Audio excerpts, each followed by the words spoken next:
کہنا چاہتے کہ اس سے پہلے NRC کا مسئلہ آیا تھا.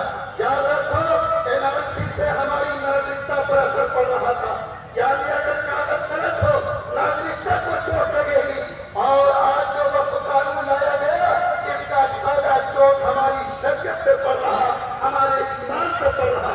ایک سچا مسلمان اس بات کا یقین رکھتا کہ وہ ناگریت کے کاغذ کو ٹکڑے ہوتا دیکھ سکتا, لیکن شریعت کے کاغذ کو ٹکڑے ہوتا دیکھنا پسند نہیں کر سکتا.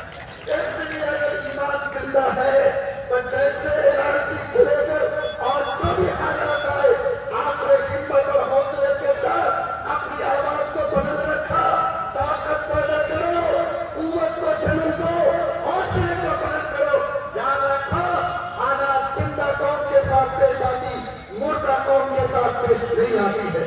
اگر آپ زندہ ہیں اور آپ اپنے اندر زندگی کی رمق محسوس کرتے تو میں آپ کو دعوت کرتا ہوں کہ جب بھی آپ کے بڑے آپ کو آواز دیں, جب بھی ایسے لوگ جو آج منتشیت کر رہے ہیں اور وہ تمام سیاسی پارٹیاں جنہوں نے حق کی آواز میں ساتھ دیا ہے ملک کا سنویدھان کو بچانے کا, ہم آخری دم تک تمام قوت کے ساتھ ان کی آواز میں اعلیٰ مبینہ رہنے کی ہمت کریں گے اور انشاءاللہ کبھی کے کبھی ہونے نہیں دیں گے.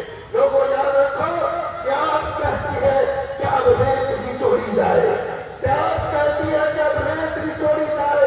اپنے حصے میں سمندر نہیں آنے والا, اپنے کعبے کی حفاظت ہمیں تو کرنی ہے, اب ابابیل کا لشکر نہیں آنے والا. اور ساتھ جو لوگ ظلم کی آقا کرتے ہیں انہیں کہو کہ سرفروشی کی تمنا آج ہمارے دل میں ہے, یہ کیا ہے توڑ کتا بات ہوئے قابل ہے. انشاءاللہ اگر اس جذبے کے ساتھ آپ کام کریں گے, ہمارے بہت بڑے پروکتا پروفیسر محمد خاجی نے اس وقت کے بارے میں کچھ باتیں آپ کو بتا دی ہے. وقت نہیں ہے ورنہ میں آپ کے سامنے تفصیل سے وہ بات رکھتا کہ یہ وقت آپ کے لیے کتنا خطرناک, ملک کے لیے کتنا خطرناک, سماج کے لیے کتنا خطرناک ہے. میں صرف آخری پکار اور امیر شریعت کی